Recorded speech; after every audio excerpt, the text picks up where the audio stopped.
Last year, the NHL's Eastern Conference boasted not only the President's Trophy winner, but also the Stanley Cup winner. And it looks like this year could be more of the same. So today we're going to take a look at the Atlantic and the Metropolitan divisions, and we're going to try to predict the 2025 NHL playoff seedings. Hey everybody, welcome into Clearing the Benches, your one-stop shop for hockey content. If you go ahead and hit your subscribe button right now, you'll be sure to be in on all of our future videos. Well, last year, the NHL's Eastern Conference had a lot of heavyweights in there. Stanley Cup winners, President Trophy winners, Florida, the Rangers, you had Carolina, Toronto, Boston. All of those teams played very well last year, and this year they're probably going to be very tough to play against also. So let's take a look at the Atlantic Division this year, and we're going to bring it up from the rear. Unfortunately for all you Buffalo Sabres fans out there, I think this is going to be another long year. I think they're actually going to take a step back this year. Look, I like what they did bringing Lindy Ruff in, but they've got to build a culture over there. It's like lazy Susan. Nobody wants to do any work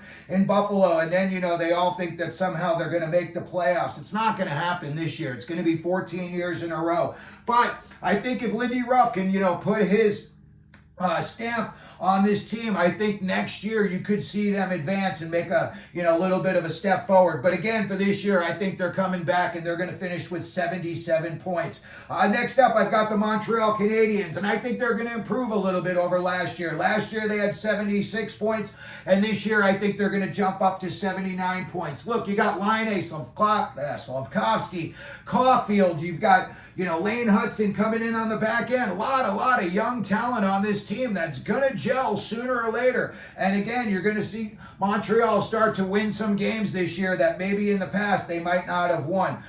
Still going to be good for, second to last in the division. But again, I think Montreal is going to start to make some noise this year. A team that I do believe is going to make some noise this year is going to be the Ottawa Senators. Last year, they were the NHL's dumpster fire, coming in with 78 points. I think this year, with bringing in Ullmark, you've got Shane Pinto for the whole year. You got a new coach, new GM. You got all the stuff that happened last year that was smoldering all year long, and now that's in the past. I think they're going to take a jump up this year by about 6 points. And I think they're going to finish with about 84 points. Again, in the near future, I think in the next couple of years, just like the Canadiens, they're going to start to build up some wins slowly but surely, and you're going to see them advance up the standings. Coming in at fifth in the Atlantic Division, we've got the Detroit Red Wings. Last year, that Dylan Larkin injury down the stretch really set them back. A 7-game losing streak when they just needed to win 1 or 2 games, and they couldn't get it done. This year, I think they are going to, advance a little bit over last year. And I think, last year, again, 91 points. That was a little bit less than everybody expected out of them. And I think this year, you're going to get a little bit more of their truer form at around 96 points. Coming in at number 4 in the Atlantic, we've got the Tampa Bay Lightning. Listen, this team is always in the mix. As long as you've got guys like Vasilevsky and Hedman, and now you're bringing in some firepower up front. Stamkos is out, Gensel's in. It's kind of a trade-off. Those guys are just, pure goal scorers all around. And I think, I think Tampa Bay is going to be just right around where they were last year. I think maybe they're going to be about a point less than they were last year, going from 98 down to 97. But again, I think they're going to be in contention for the playoffs all season long. And again, this is a very good team. And if this team were to get hot in the playoffs, they've got all that pedigree. They've got guys who've already won cups. This team could be very dangerous. Coming in third in the Atlantic Division, we've got the Boston Bruins. I think a lot of teams in the Eastern Conference are going to take a little bit of a step back this year. Last year you had a lot of record-breaking performances by a lot of teams. And, that's just not sustainable year in and year out. I think the Bruins are going to have another good year. But, last year they finished with 109 points. That is just crazy. I think this year they come back to earth a little bit, and they're going to finish around 102 points. But I still like that team. And if they can figure it out come playoff time and they can shore up that defense, I'm not so sure about that goaltending move. I don't know. Getting rid of Ullmark may turn out to bite them in the long run, but we'll have to keep an eye on it and see. Coming in at number 2 in the Atlantic, and I've got them improving a little bit over last year. I think Craig Berube is going to change the culture. I don't think you're going to have whiny baby syndrome in Toronto anymore. I think old man Berube's going to crack the whip, and anybody who doesn't listen, all he's going to do is throw one of his fights on from like 1991 where he's feeding some guy his lunch and everybody in that room is going to sit up and pay attention. That is for sure. Maple Leafs got a lot of talent on this team, and sooner or later I think they're going to figure it out. This could be the year. They could make a deep run in the playoffs. You know, Matthews has got to figure it out. Again, they've got to just get a little bit more of a culture and just, you know, more of a team-first mentality. It seems like a lot of guys play for the name on the back of the jersey, not so much the name on the front. And then first place, we've got the Florida Panthers, the defending Stanley Cup champions. In my opinion, you got to beat the champ to be the champ.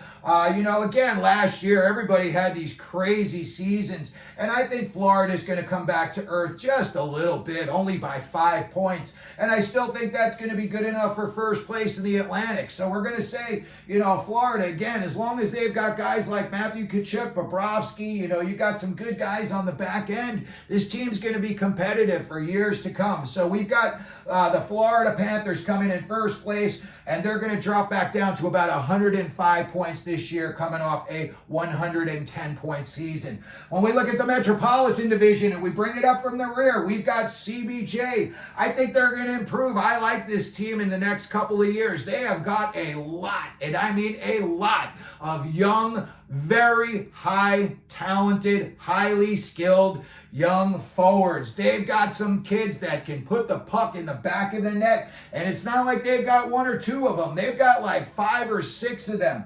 So Columbus is a team, I think this year they're going to win a couple more games than they're used to winning. Last year they finished dead last with 66 points. I still think they're going to finish last, but I think they're going to win a few more games and they're going to jump up to about 71 points. The Washington Capitals, I don't see it again this year. I think this is just a very old team. And besides the Alexander Ovechkin goal watch, there's not really a reason to watch this team. Sorry, Caps fans, just how I feel. Last year they had 91 points. I don't think that's going to happen again this year. I think they're going to drop off down to about 85 points. You know, I just look at their lineup and, you know, besides Ovechkin, who do they have? You know, they brought in Mangiapane, and then, you know, you got guys like Dylan Strome. Those guys are not scaring anybody in the NHL. You know, teams aren't taking notice when you come to town with those guys. You know, again, they're NHLers, so you've got to respect them. But when you look at them against other NHLers, they're way down on the list, that's for sure. So I think the Caps are going to come in this year in 7th place. And then 6th place, I think they're going to take a little step back as the Pittsburgh Penguins. Last year, Sidney Crosby put that team on his back and single-handedly carried Malkin, Letang, Carlson, everybody that was on that team, he had them on their back, and he was trudging through. And I'll tell you what, I got all the respect in the world for Crosby after last season.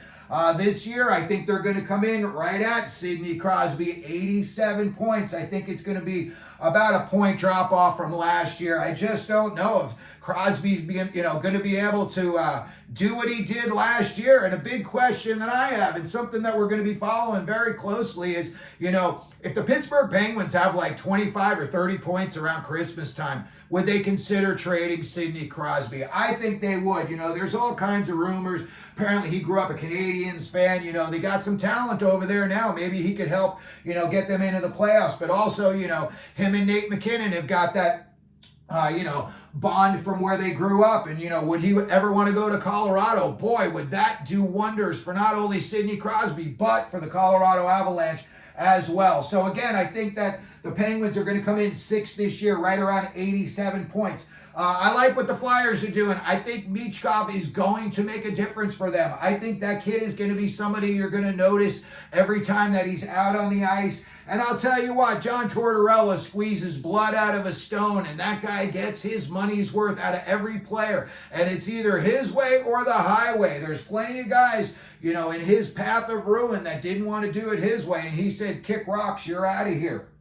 And I think the Flyers are going to make an improvement this year. I think some of the kids that they have just didn't have the years that they should have had last year. And I think this year, again, like some of these other teams, they're going to win some games that you may not have thought that they would win. And I do believe that they're going to advance by about 5 points this year in the NHL standings. Coming in at number 4, we've got Patrick Waugh's New York Islanders. That sounds weird to say. I think they're going to take a tiny step back. I don't know what's going on with the goaltending situation down there, but I'll tell you what, during the playoffs last year, I was the most shocked person to see the way that Waugh was handling the playoff tandem and the way he would, he put the guys in and when he put them in. It just seemed very unorthodox, rather, and it just didn't seem like it was going to work, and it didn't. So I'm going to be very anxious to see what Patrick Waugh, how he's going to be able to motivate this team. I know Matthew Barzal had a little bit of an uptick last year. We'll see if he's able to do that.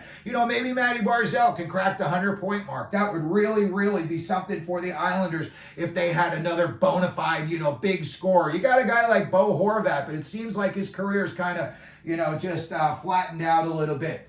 And then number 3 in the Metro, we've got the Carolina Hurricanes. And as you see, going from 111 points, I've got them coming in at 97 points. I think they got decimated this offseason. They lost Teravainen, you lost Brady Shea, you lost Pesce. Those were guys that were the nuts and bolts of this franchise. Those were the go-to dependable guys. And then, they couldn't hold on to Gensel. So I thought, when I looked at what Carolina did last year, they had that high-flying, ending to the season. But then again, it didn't work out in the playoffs. I think it'll still be enough. They're still a good enough team that I think they're going to make the playoffs. But I do think that they are going to have a significant step back this season.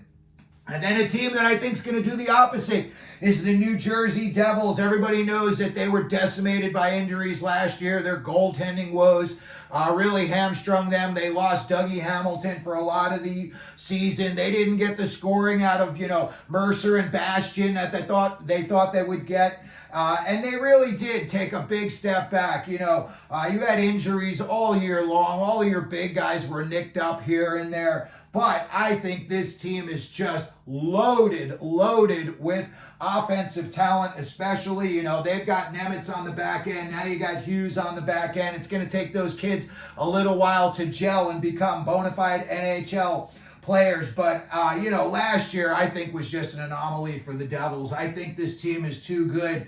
They dropped off something like 30 points from the prior year. So I think they're going to get right back into the mix. When I was over at the casino the other day and I looked at the over-under for points, the New York Rangers and the New Jersey Devils were both at 100.5 points for the over-under.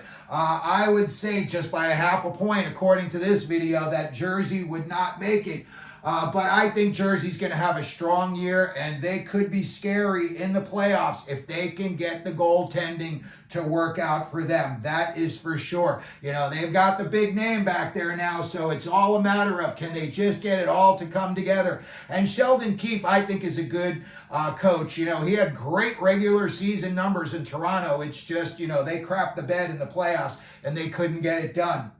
And then finally, coming in first place, I've got the New York Rangers. Are they going to have a season like they did last year? I certainly don't think so. They broke every personal team record there was last year, finishing with 114 points, winning the President's Trophy. I think they're coming back to earth this year. I think this team's going to be a little bit less regular season mode, and I really think that they're just going to try to play their cards right, so when the playoffs come, they are loaded for bear and ready to go. But again, I've got the Rangers coming in first with 102 points. Pretty big drop-off from last year, 12 points, but I think that's a realistic look at this team. When we look at the wild card teams, wild card 2, we've got the Detroit Red Wings.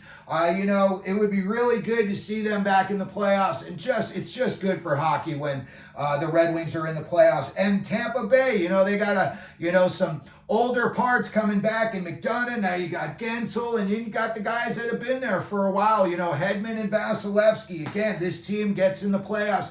could be dangerous, and we've got them coming in at the wild card 1 spot. So that's going to do it for today's video. Let me know what you think about the NHL's Eastern Conference and where you think the teams are going to finish. If you could, please hit the like button. If you want to share the video, that would be awesome. And as we always do here at Clearing the Benches, let them know you're out there.